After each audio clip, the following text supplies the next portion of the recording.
And welcome to the channel Bharat the learning spot. मेरा नाम है गुलजार और इस वीडियो में हम पढ़ने वाले हैं एन अर्ली अंपायर के बारे में।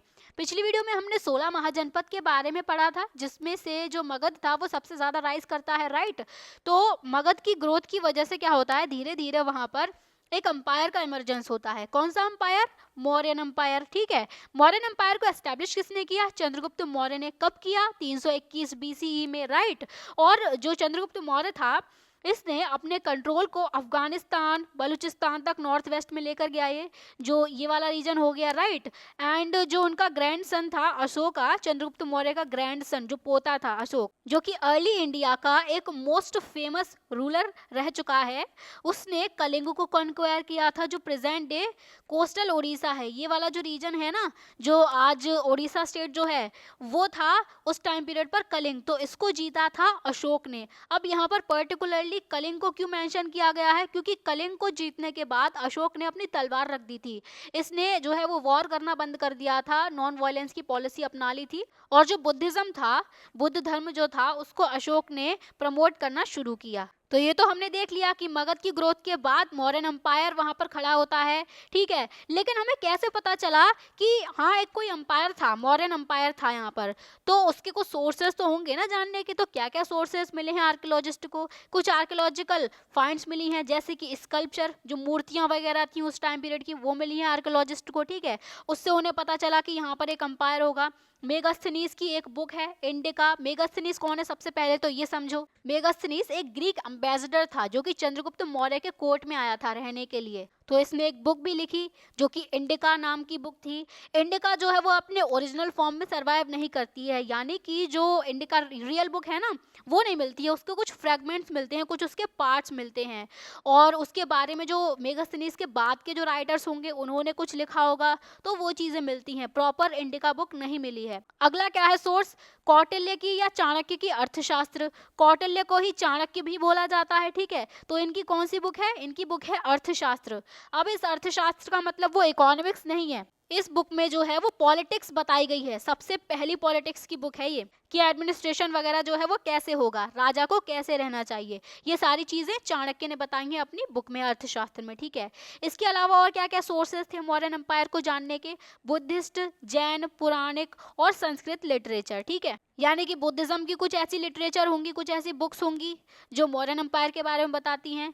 जैन रिलीजन की होंगी, कुछ पुराणिक लिटरेचर होंगी, जो पुराण 18 पुराण होते हैं ना, उनमें भी जो है वो मौर्यन एम्पायर के बारे में बताया गया है। कुछ संस्कृत लिटरेचर भी ऐसी हैं जिनमें मौर्यन एम्पायर के बारे में बताया गया है। और इनके अलावा और एक बेहतर सोर्स है अशोक की इंस्क्रिप्शंस जो हैं, जो कि लगभग 272 या 268 से 231 बीसीई के बीच के टाइम पीरियड की ये इंस्क्रिप्शंस हैं, जो कि रॉक्स पर, यानी कि जो चट्टाने हैं उन पर लिखी हुई हैं या पिलर्स पर लिखी हुई हैं, ठीक है। तो ये सबसे बेस्ट सोर्स माना जाता है। एक अर्थशास्त्र भी बेस्ट सोर्स है, ठीक है। तो ये सारे तो सोर्सेज हो गए मौर्यन एम्पायर को जानने के।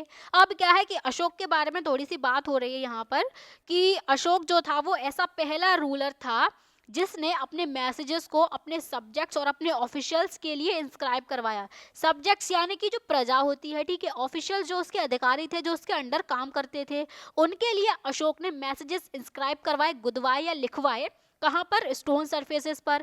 जैसे कि कुछ ऐसी नेचुरल रॉक्स थी जिस पर उसने जो है वो इंस्क्रिप्शंस लिखवाई। कुछ पॉलिश्ड पिलर्स थे जिस पर अशोक ने इंस्क्रिप्शंस लिखवाई। तो इस टाइप का अशोक पहला रूलर था, यानी कि अशोक से पहले ऐसा कोई भी रूलर नहीं था जिसने इस तरह के कोई मैसेजेस लिखवाए हो, ठीक है। और अशोक ने इंस्क्रिप्शंस का यूज जो है वो धम्म को प्रमोट करने के लिए भी किया है। अशोक का धम्म क्या कहता है? अशोक के धम्म में ये सारी बातें आती हैं। इसमें आता है रिस्पेक्ट टूवर्ड्स एल्डर्स, जो अपने बड़े हैं उनके लिए हमें रिस्पेक्ट रखनी चाहिए। ब्राह्मण्स और वो लोग जिन्होंने वर्ल्डली लाइफ को रिनाउंस कर दिया है, यानी कि कहते हैं ना सांसारिक जीवन जो मोह माया होती है उसे त्याग दिया है, उनके लिए जेनरोसिटी रखनी है, उदारता रखनी है हमें। स्लेव्स और जो सर्वेंट्स होते हैं उनको काइंडली ट्रीट करना है। जो अपना रिलीजन हो गया और जो अपना ट्रेडिशंस हो गया, उसके अलावा जो दूसरों के ट्रेडिशंस हैं, दूसरों के रिलीजन्स हैं, उनकी रिस्पेक्ट करनी है हमें, ठीक है। हमें ऐसा नहीं सोचना है कि हमारा रिलीजन, हमारे कस्टम्स, हमारे ट्रेडिशन ही सबसे बढ़िया है, ऐसा नहीं है। हमें हर एक इंसान के रिलीजन की, उनके ट्रेडिशन की वैल्यू करनी चाहिए, रिस्पेक्ट करनी चाहिए। तो ये सारी बातें आ जाती हैं अशोक के धम्म में, ठीक। ठीक है, तो ये हमने देख लिया एक मोटा मोटा मौर्यन एम्पायर के बारे में। अब हम देखते हैं कि इतना बड़ा एम्पायर था, इसका एडमिनिस्ट्रेशन कैसे चलता था। तो 5 मेजर पॉलिटिकल सेंटर्स थे इस पूरे एम्पायर में। कौन कौन से थे? पहली तो कैपिटल थी पाटलिपुत्र, पूरे एम्पायर की एक कैपिटल पाटलिपुत्र, ठीक है। और इसके अलावा कुछ प्रोविंशियल सेंटर्स भी थे। कौन कौन से सेंटर्स थे? तक्षशिला हो गया, उज्जैनी हो गया, तोसाली और सुवर्णगिरी। ये सारे अशोकन इंस्क्रिप्शंस में मेंशन्ड हैं। जो अशोक ने इंस्क्रिप्शंस लिखवाई है ना, उन सब में ये पांचों के पांचों मेंशन्ड हैं। अगर हम इन इंस्क्रिप्शंस के कंटेंट को देखते हैं तो हमें क्या पता चलता है कि एक जैसा ही सेम मैसेज ही हर जगह पर एनग्रेव किया गया, हर जगह पर लिखा गया है। चाहे वो हम नॉर्थ वेस्ट फ्रंटियर प्रोविंसेस देखें पाकिस्तान के, वहां से लेकर आंध्र प्रदेश तक, उड़ीसा तक, उत्तराखंड तक, जहां पर भी ये सारी जो इंस्क्रिप्शंस मिली है ना, वहां पर सेम मैसेज ही मिला है। जैसे अगर मैप में देखें तो यहाँ पर पाकिस्तान है, राइट, यहाँ से लेकर यहाँ पर उत्तराखंड है इंडिया में, यहाँ आंध्र प्रदेश है, उड़ीसा है, तो यहाँ से लेकर यहाँ तक ये जो पूरा रीजन है, यहाँ पर जितनी भी इंस्क्रिप्शंस मिली हैं सब में सेम मैसेजेस ही हैं। जो वो धम्म वाला कॉन्सेप्ट है वही सब में मेंशन किया गया है, ठीक है। उसके अलावा और भी सारी चीज़ें होंगी। तो मौर्यन एम्पायर इतना वास्ट एम्पायर था, पाकिस्तान अफगानिस्तान से लेकर नीचे साउथ इंडिया तक फैला हुआ। इस एम्पायर का एडमिनिस्ट्रेशन होता कैसे होगा? क्या इस एम्पायर में एक यूनिफॉर्म एडमिनिस्ट्रेटिव सिस्टम होता होगा, यानी कि पाकिस्तान से लेकर नीचे साउथ इंडिया तक एक ही जैसा एडमिनिस्ट्रेटिव सिस्टम था? जो रूल्स यहाँ पाकिस्तान में चलेंगे, जैसे ये इंडिया है मान लो, ठीक है, तो जो रूल्स यहाँ पर पाकिस्तान में चलेंगे क्या वो यहाँ पर साउथ में चलेंगे? तो इस बारे में हिस्टोरियंस क्या बोलते हैं, उन्हें ये रियलाइज होता है कि ऐसा जो है वो इम्पॉसिबल है कि इतने बड़े एम्पायर में कोई एक यूनिफॉर्म एडमिनिस्ट्रेटिव सिस्टम नहीं था। क्यों नहीं था? क्योंकि जो रीजन्स इस एम्पायर में इंक्लूडेड थे वो बहुत ही ज़्यादा डाइवर्स थे एक दूसरे से, ठीक है। कहीं पर पहाड़ियाँ हैं, कहीं पर प्लेन्स हैं, कहीं पर पठार हैं। इस टाइप के अलग अलग जो है वहाँ की ज्योग्राफी भी है, और डिस्टेंस भी यहाँ से यहाँ की काफ़ी ज़्यादा डिस्टेंस हो जाती है। तो यहाँ पर कोई एक यूनिफॉर्म एडमिनिस्ट्रेटिव सिस्टम काम नहीं करता है। जैसे यहाँ पर एग्जाम्पल भी दिया हुआ है कि अफगानिस्तान का हिली टेरेन है और उड़ीसा का कोस्ट है, तो हिली टेरेन में अलग टाइप के रूल्स चलेंगे ना, अलग टाइप का एडमिनिस्ट्रेशन चलेगा। और जो कोस्टल रीजन है, जो उड़ीसा वगैरह है, वहां पर अलग टाइप का एडमिनिस्ट्रेशन चलेगा, राइट। और हिस्टोरियंस ये बोलते हैं कि जो एडमिनिस्ट्रेटिव कंट्रोल था वो कैपिटल और प्रोविंशियल सेंटर्स के अराउंड में बहुत ज़्यादा स्ट्रॉन्ग था।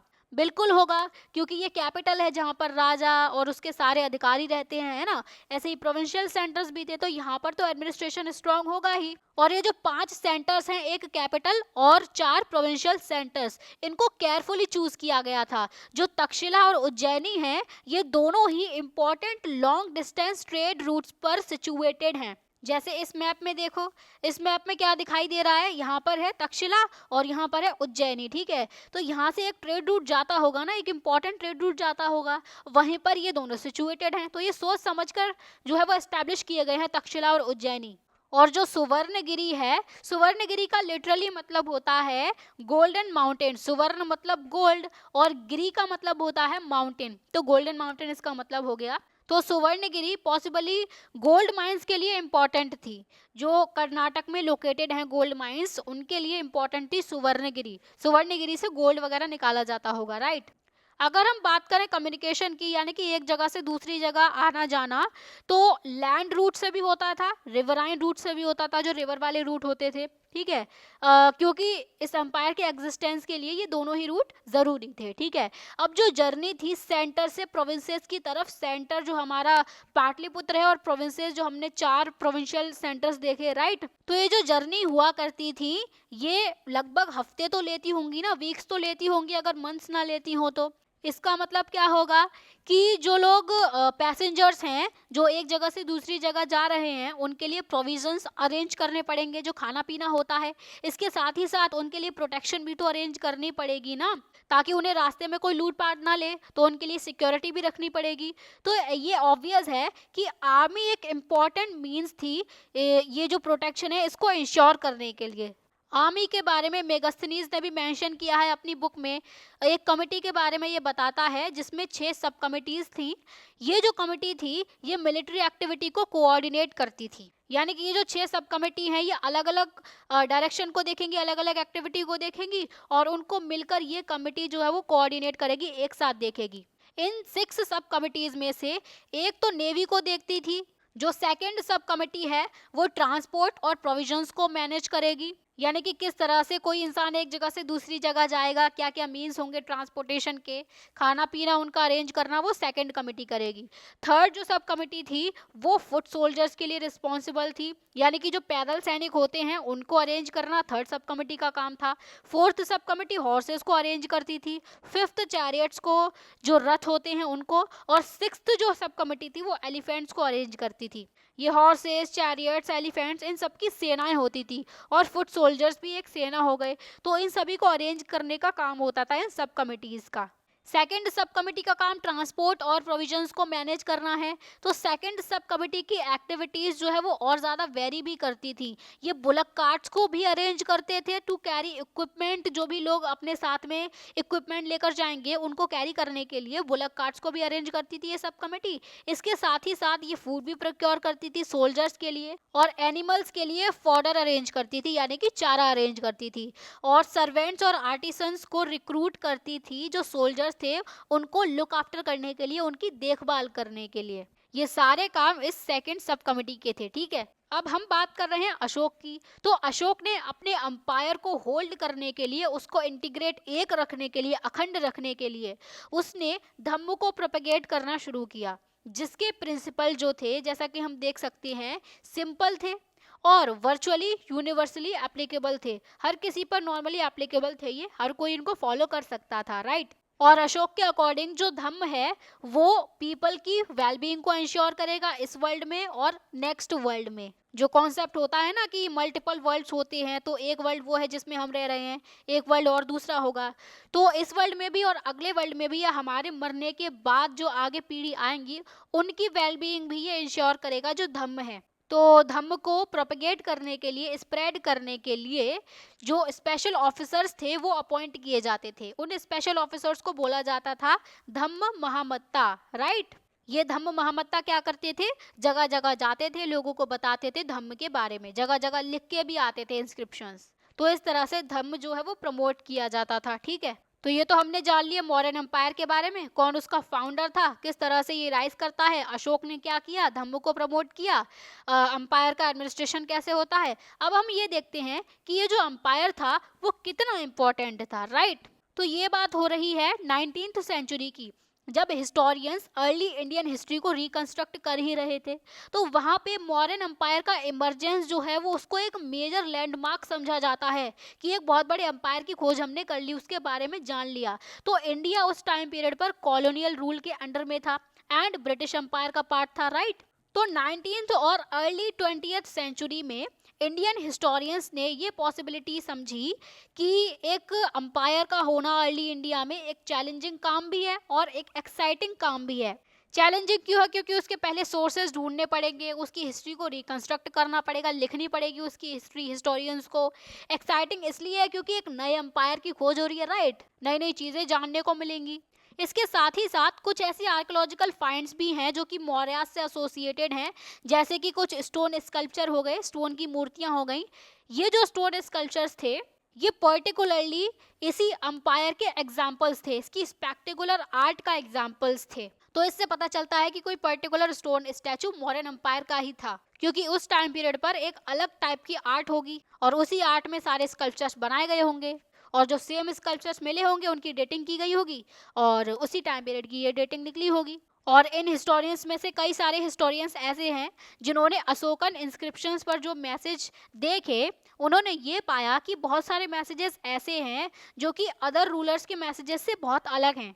इससे उन्होंने ये बताया कि अशोक जो था वो ज़्यादा पावरफुल था और ज़्यादा इंडस्ट्रियस था। इंडस्ट्रियस यानी कि मेहनती, हार्ड वर्किंग, है ना। इसके साथ ही साथ अशोक ज़्यादा हम्बल भी था देन लेटर रूलर्स, जो अशोक के बाद में जितने भी रूलर्स आए उनसे ज़्यादा हम्बल अशोक था, क्योंकि बाद के रूलर्स ने ग्रैंडियस टाइटल्स लिए, बड़े बड़े टाइटल, लेकिन अशोक ने ऐसा कोई टाइटल नहीं लिया था। तो जब अशोक की इतनी तारीफें हो रही हैं, अशोक इतना हम्बल है, इतना इंडस्ट्रियस है, राइट, तो ऐसी कोई सरप्राइजिंग बात नहीं है कि जो नेशनलिस्ट लीडर्स थे 20th सेंचुरी में, उन्होंने अशोक को अपना एक इंस्पायरिंग फिगर माना, एक इंस्पिरेशन समझा अशोक को, और अपने आप को भी इन्होंने वैसा ही बनाने की कोशिश की।